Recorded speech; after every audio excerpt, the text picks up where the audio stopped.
안녕하세요. 여러분의 메디컬TV 건강지킴이 엄지혜입니다. 여러분은 일상생활에서 가장 흔하게 발생하는 질환이 어떤 거라고 생각을 하시나요? 보통 감기 혹은 위장 관련된 배탈이라고 생각들을 많이 하시는데요. 실상 알고 보면 잘못된 습관이나 자세로 인한 허리나 어깨, 목에 대한 질환들이라고 합니다.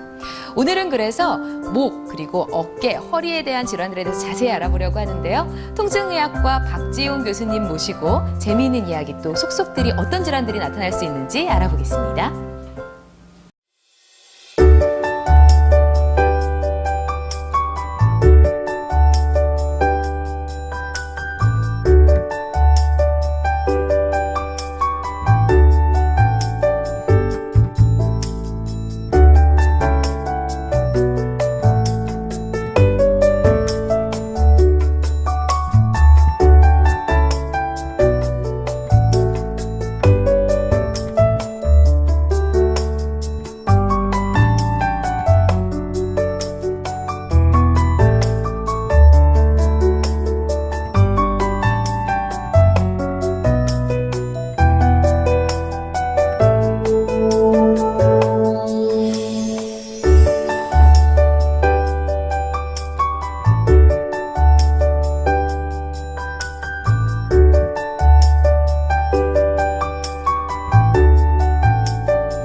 자, 오늘 말씀 위해서 박지용 교수님 자리하셨습니다. 교수님 안녕하세요. 네, 안녕하십니까. 박지용입니다. 네, 오늘 주제가 일상생활에서 자주 일어나는 질환에 대한 이야기인데 저는 사실 배탈이나 감기가 가장 많지 않을까 싶었었거든요. 근데 의외로 어깨 질환, 허리 질환 때문에 내원하시는 환자분들이 많다고 그래요.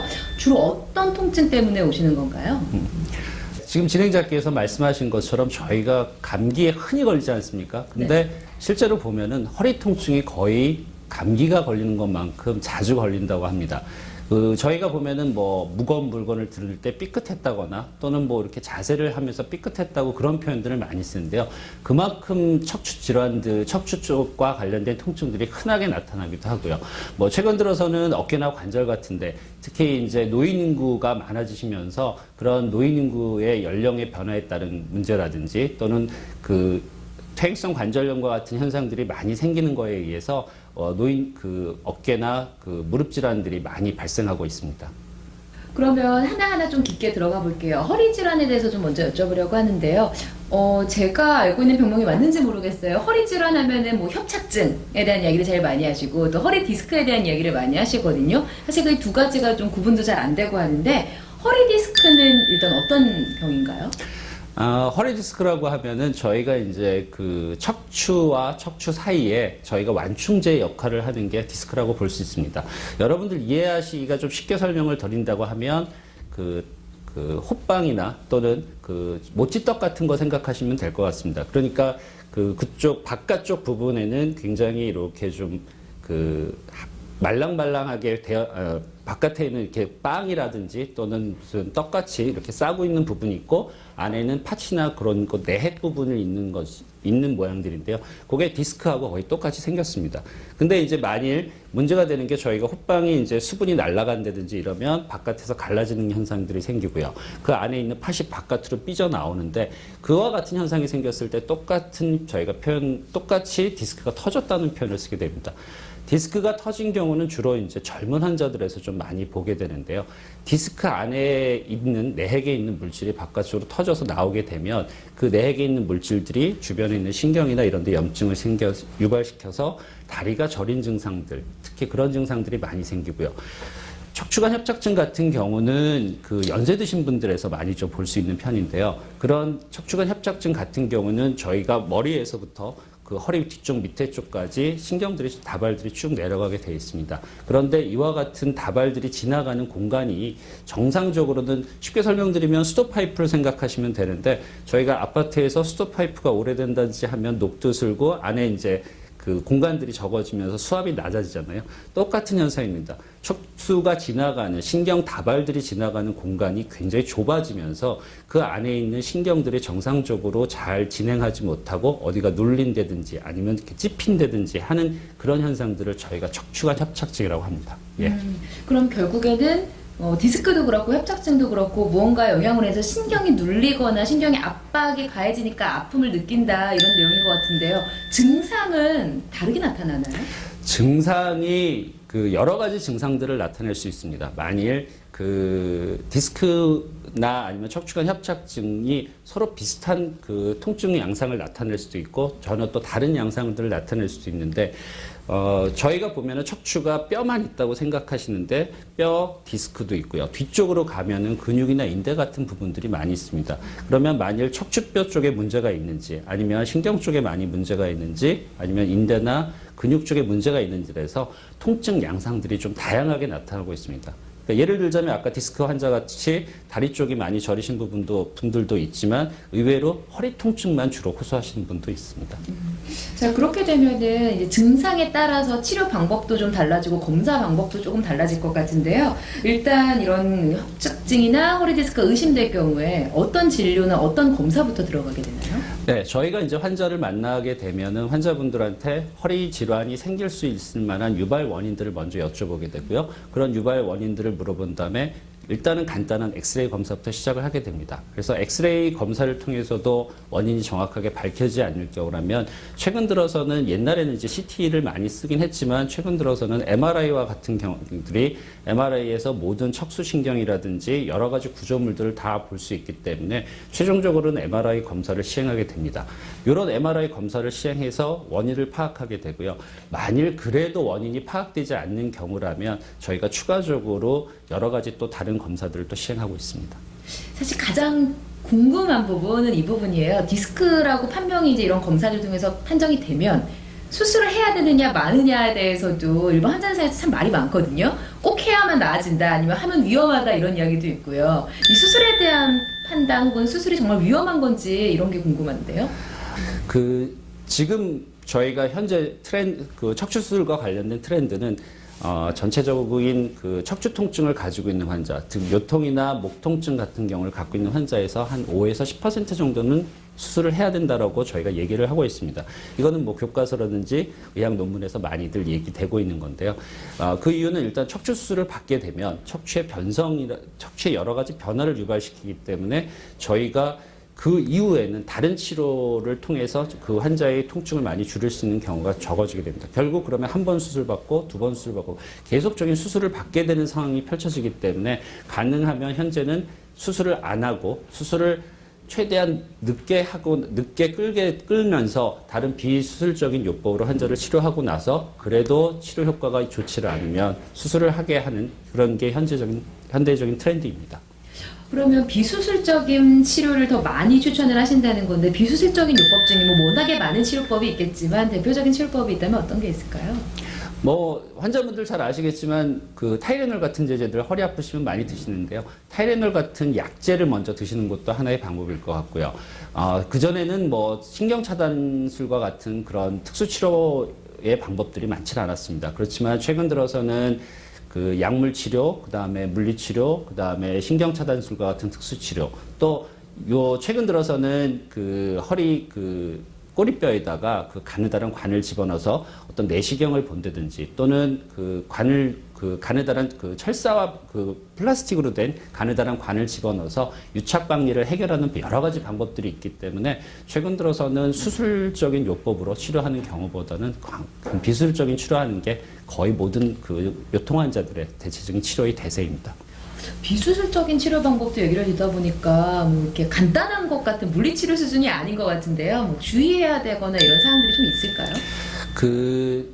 환자분들이 저희가 오시게 되면 저희가 그 여러 가지 치료를 하게 되는데요. 뭐 간단한 물리치료 같은 경우는 환자들한테 큰 위해를 주는 경우는 없습니다. 그렇지만 바늘이 들어가는 경우에서는 여러 가지 저희가 생각을 하는데 최근 들어서 심장에 문제가 있어서 와파린 같은 경우를 드시는 분들이 많거든요. 근데 이런 분들 같은 경우는 피가 잘 굳지 않는 그런 성격들이 있습니다. 그래서 그런 와파린 같은 약제를 드시는 분들은 꼭 시술 전에 의사 선생님한테 꼭 그거를 주지시켜 주시고 그러면 의사 선생님들은 그에 따른 검사를 통해서 이분이 적절하게 시술을 받을 수 있는지 없는지를 저희도 결정하고요.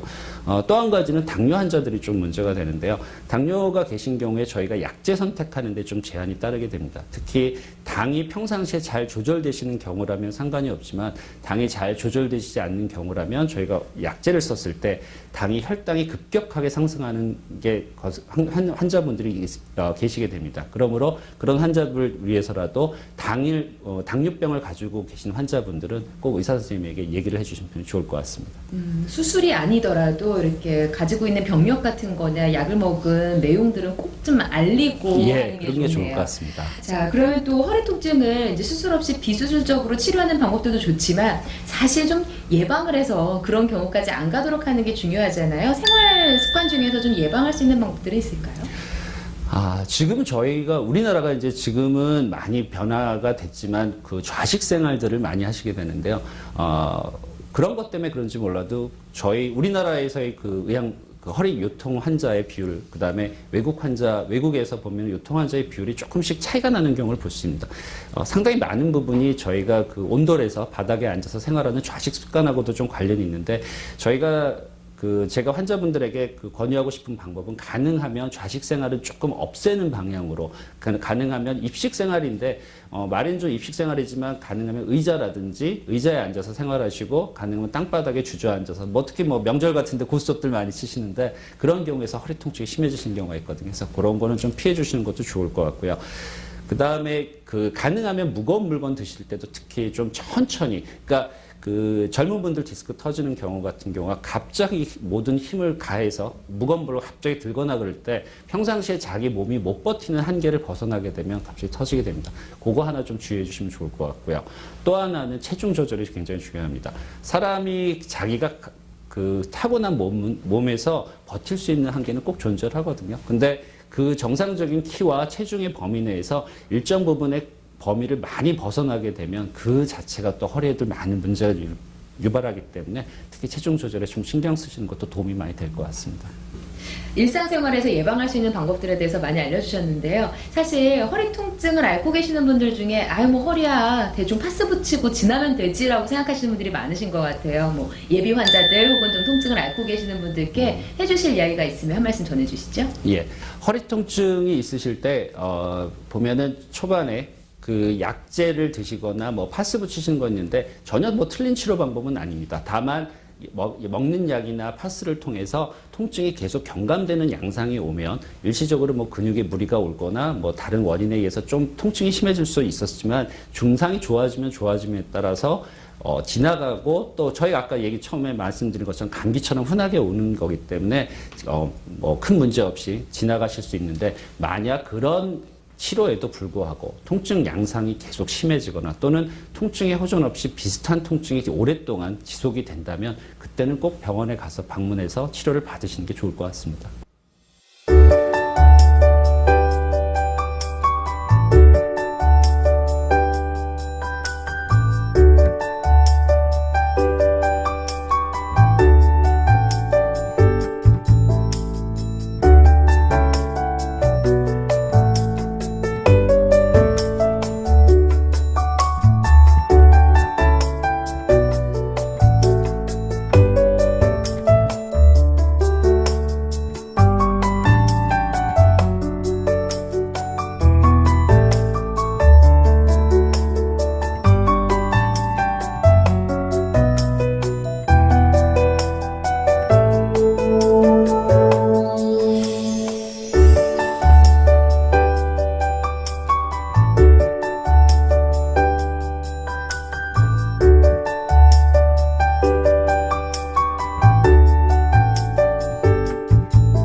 질환에 대해서 좀 알아봤고요. 또 자주 일어난다는 이 어깨, 팔, 이쪽 통증에 대해서 좀 알아보려고 하는데요.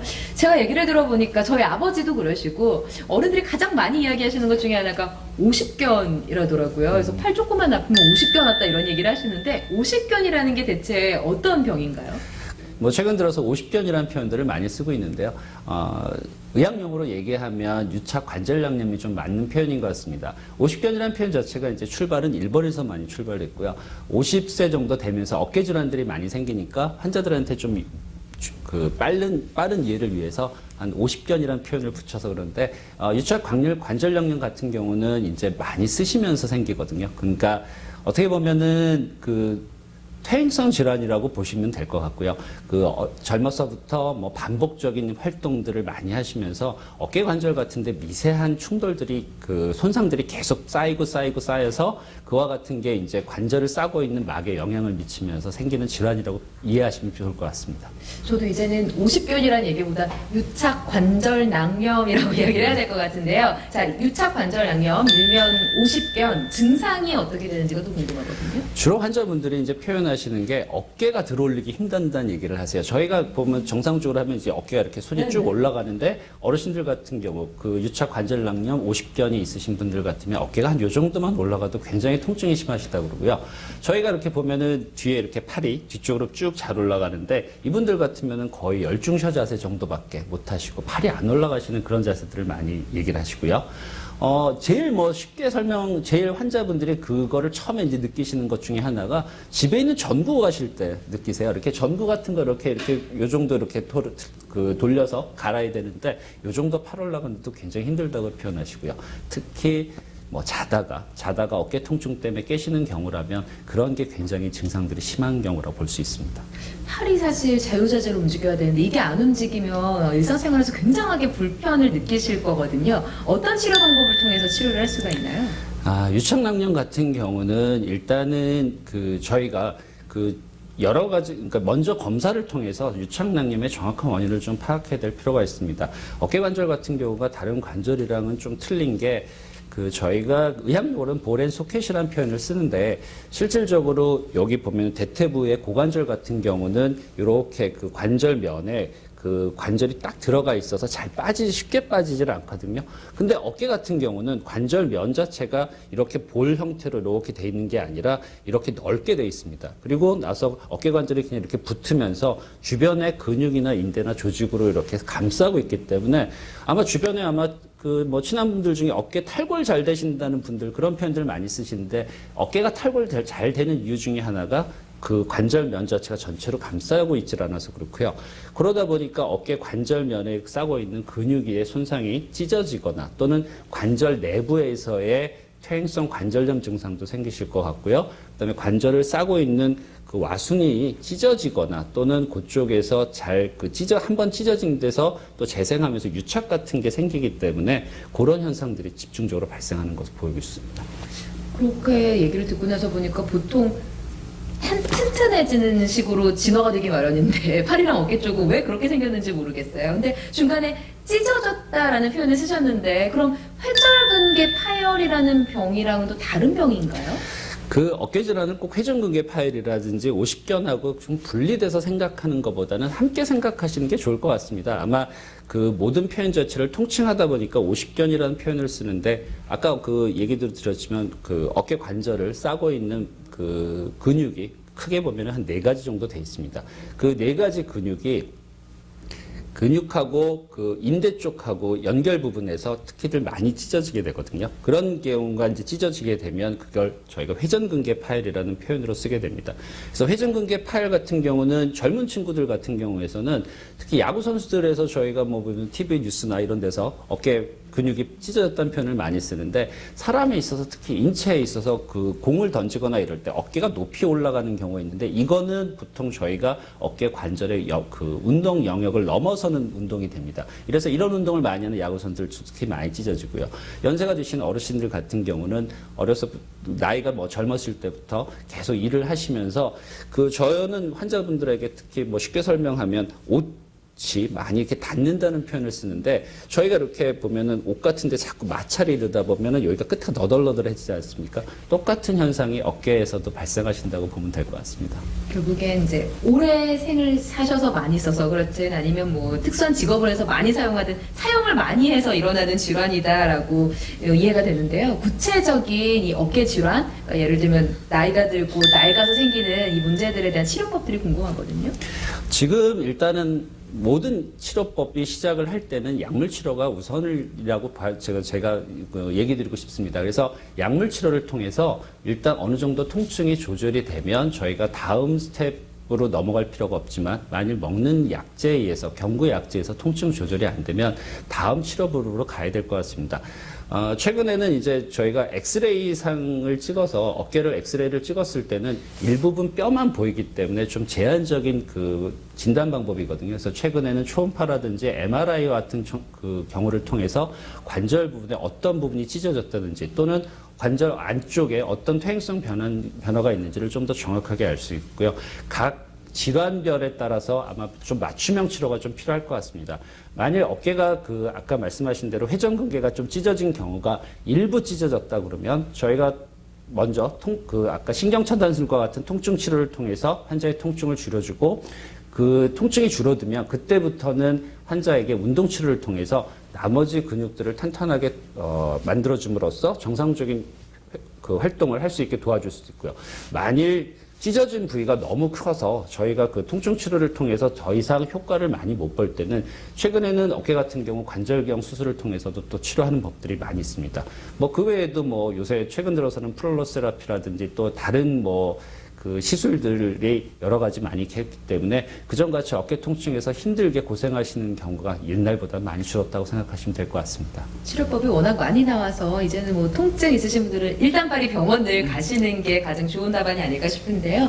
이번에는 또 뉴스나 이런 데서 보면은 이제 춤을 추시는 분들, 어깨를 많이 쓰시는 분들인 것 같은데 그런 분들이 석회화 건염으로 인해서 뭐 못했다 이런 얘기들이 가끔 나오기도 하거든요. 석회화 건염이라는 질환은 또 어떤 질환인가요?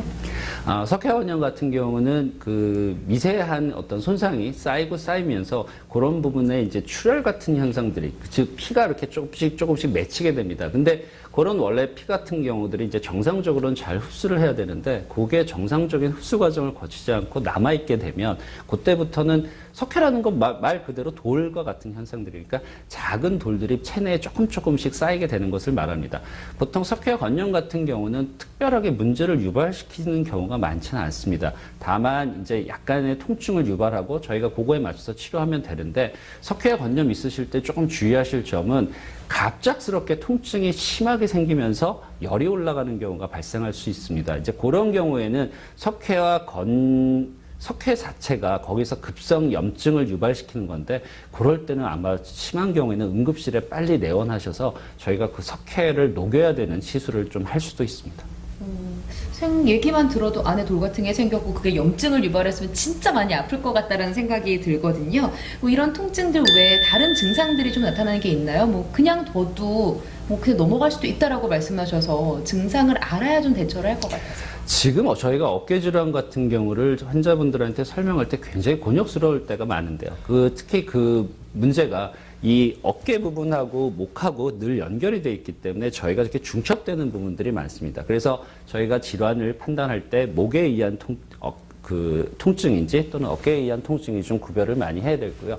저희가 어깨 치료할 때 환자분들한테 제가 얘기 드리는 게 어깨 통증이 잘 발생할 수밖에 없는 이유에 대해서도 좀 설명을 드리는데 어깨 부위 자체, 특히 이 등 뒤쪽 부분이 혈액순환이 썩 좋은 위치가 아닙니다. 그러니까 인체에서 봤을 때는 심장에서 피가 머리 쪽으로 많이 올라가고 그런 쪽은 충분히 혈액 공급을 받지만 등 쪽에는 혈액 공급이 상당히 적기 때문에 그런 면에서는 어떻게 보면 손상도 많이 받을 수 있고요. 그런 면을 따진다면은 이런 때는 그 의사 선생님과 상담을 하면서 정확한 진단이 좀 필요할 것 같습니다. 어깨나 목 부분 전반적으로 통증이 오면은 일단 그런 증상이 좀만 나타나면은 병원을 좀 내원해 주는 게 좋다라는 이야기인데요. 석회화관염을 다시 돌아가서 이야기를 하자면 안에 돌이 쌓였다라고 이야기를 한다면 그 돌을 녹여주거나 빼낸다고 하셨잖아요. 그걸 어떻게 녹이는지도 좀 궁금하거든요. 그 석회관념이 있을 때 보통 뭐 웬만한 분의 환자, 그러니까 대다수의 환자분들은 특별한 증상을 유발시키지 않습니다. 그래서 저희가 보통은 그 석회를 빼는 시술을 하는 게 아니라 석회와 관염이 있는 주변에 있는 근육이라든지 이런 부분을 치료하고 조금 근육을 탄탄하게 시켜줌으로써 환자가 정상적인 그 어깨 운동을 할 수 있도록 도와드리는데요. 석회와 건염이 급성으로 염증을 일으켰을 때는 저희가 초음파, 지금 최근에는 뭐 초음파를 많이 사용하는데 초음파를 이용해서 그쪽 그 석회화 부분에다가 바늘을 근접시키고요. 그쪽에다 약재를 투여하고 석회를 뽑아내는 시술을 하게 됩니다. 그러니까 물 같은 경우를 좀 그 식염수와 같은 약재를 집어넣고 다시 빼고 집어넣고 빼는 과정을 거치면서 안에 있는 석회를 충분히 빼낼 수 있는 시술을 통해서 환자를 치료하게 되고요. 시술이 잘 되는 경우에는 굉장히 증상이 금방 좋아지고 열도 많이 떨어지기 때문에 환자들이 금방 또 일상으로 복귀하실 수 있는 그런 시술이 되겠습니다. 오늘 어깨 질환과 허리 질환에 대해서 이것저것 설명을 잘 해주셨는데요. 끝으로 아무튼 간에 이런 여러 가지 병을 앓고 계시는 분들이 가장 먼저 해야 될 일 한 가지가 있다면 꼭 이렇게 하셔라. 코멘트 한번 부탁드립니다. 모든 질환은 처음에 자그만 데서 시작합니다. 그러니까 여러분께서, 환자분들께서 통증이 어느 정도 조금 약간의 통증이 있을 때는 상관이 없지만 그런 통증들이 조금씩 쌓이게 되면 큰 통증을 유발하고 큰 질환이 유발되는 경우가 많거든요. 그래서 평상시에 보시다가 좀 주의 있게 보시다가 작은 통증이 있을 때 이 통증이 좋아지거나 또는 통증이 약화되는 그런 약해지는 양상이 아니라 점점 심해지는 증상이 되시면 빨리 병원에 가시는 게 좋습니다. 병원에 빨리 내원하셔서 조기에 발견하고 조기에 치료하신다면 아마 환자분들의 일상생활이 조금 더 편하고 그 다음에 행복하신 아마 노후 생활도 하실 수 있는 그런 경우라고 생각이 듭니다. 네. 교수님 이야기를 듣다 보니까요. 병은 두면 낫는 게 아니라 두면 둘수록 더 커지기만 하니까 초기 빨리 병원에 내원하시는 게 좋을 것 같습니다. 자, 오늘 어깨와 허리 질환, 감기보다도 배탈보다도 자주 발생한다는 이 두 가지 병에 대해서 자세하게 설명해 주신 박주영 교수님께 다시 한번 감사드립니다. 예, 감사합니다. 오늘은 일상생활에서 흔히 발생할 수 있는 목, 어깨 그리고 허리 질환에 대해서 꼼꼼하게 살펴봤는데요. 나이나 연령을 넘어서서 광범위하게 발생할 수 있다고 하니까 사소한 습관들 그리고 일상생활에서의 자세들을 교치면서 예방해 나가는 게 좋을 것 같습니다. 그리고 한 가지 더, 혹시라도 통증이 생겼으면 그때그때 빨리 병원을 내원하는 게 가장 좋은 방법이라고 하니까 잊지 않으셨으면 좋겠네요. 지금까지 여러분의 메디컬 건강지킴이 엄지혜였습니다.